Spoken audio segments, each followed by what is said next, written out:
नाम तो नहीं लिखा है। जिज्ञासा है कि शिव गुरु चर्चा और शिव की शिष्यता में क्या अंतर हो गया है कि आप शिव शिष्यता को बचाने की बात कह रहे हैं? शिव चर्चा के मंच पर आजकल क्या हो रहा है, ज्यादातर बताइए। इनको ही मालूम, जो सवाल कर रहे हैं उनको ही मालूम।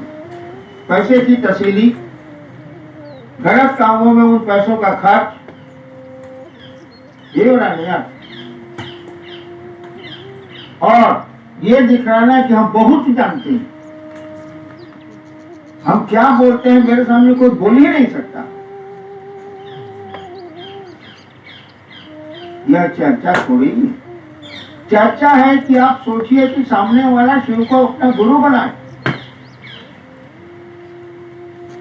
ये तो मनसा किसी की है नहीं, अमूमन लोगों की नहीं।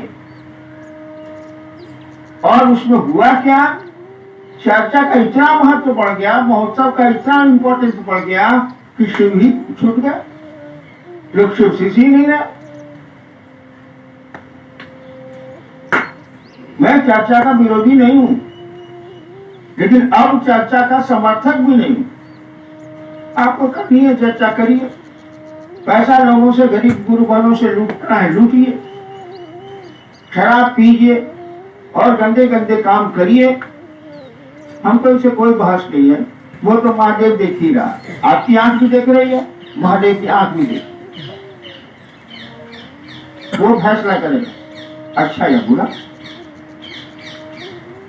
मुझको महादेव ने पूछा था क्या करते हो 1986 में, हमने कहा शिव शिष्य बनाता हूं। उन्होंने कहा तुम जो करते हो दूसरों को करने को कहो। अब मैं उसी पर आ गया हूं कि जो करता हूं दूसरों को करने को कहूंगा। मैं शिव शिष्य बनाता हूं, आपको भी शिव शिष्य बनने और बनाने को कहूंगा। और इसीलिए मैंने कहा कि चर्चा की आंधी में शिव शिष्यता को मत उड़ा दीजिए। उड़ा दिया है आपने। लॉकडाउन में लोग बोल रहे हैं, अभी मैं भी सुन रहा हूँ, आप भी सुन रहे हैं। लॉकडाउन में चर्चा धीमी हो गई थी, अब फिर से पकड़ने लगी है। लॉकडाउन में बीवी से संबंध कमजोर हो गया था क्या? लॉकडाउन में बाप भाई से रिलेशन कमजोर हो गया था क्या? लॉकडाउन में बेटों से कोई मतलब नहीं था क्या?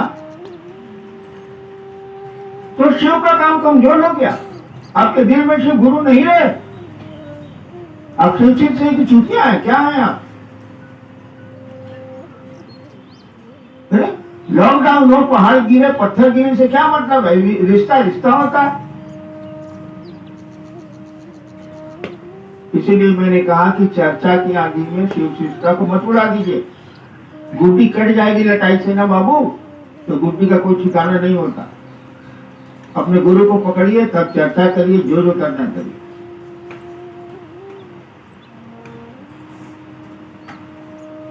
गुरु की दया गुरु आदेशित अनुसार करने भर से हटती है, इसको दया करके समझो। अभी काम हो जाए। एक आवाज ने हमसे 86 में कहा था बेगूसराय में, क्या करते हो? पहले तो बहुत गुस्सा के बोले, पूरे गुस्साते नहीं है, मैंने बोली कड़ी थी, तुम जो करते हो कहते नहीं। हमने कहा मैं जो करता हूं तो करता हूं। तो बोले असत्य बोलते हो। हम असत्य का मानी नहीं जानते। हाँ बोले मैं झूठ नहीं बोलता, असत्य का मैं झूठ नहीं बोलता। तब पूछा क्या करते हो? मैंने कहा शिव शिष्य बनाते हो। आवाज ने कहा जो करते हो दूसरों को करने को कहो। तो गुरु आदेश यही है कि आप शिव शिष्य बनिए, दूसरों को बनाइए। उसके 3 सूत्र दिए ही मैं। 3 सूत्र में 2 सूत्र आपके मन के लायक है, क्या पैसा ही मिलता है, भैया प्रणाम, दीदी प्रणाम, भैया प्रणाम, दीदी प्रणाम, भैया प्रणाम, दीदी प्रणाम। इतना होता है कि आपका मन पूर्ण हो जाता है कोहड़ा। इसलिए मजा आता है। शिव शिष्य बनिए और बनाइए।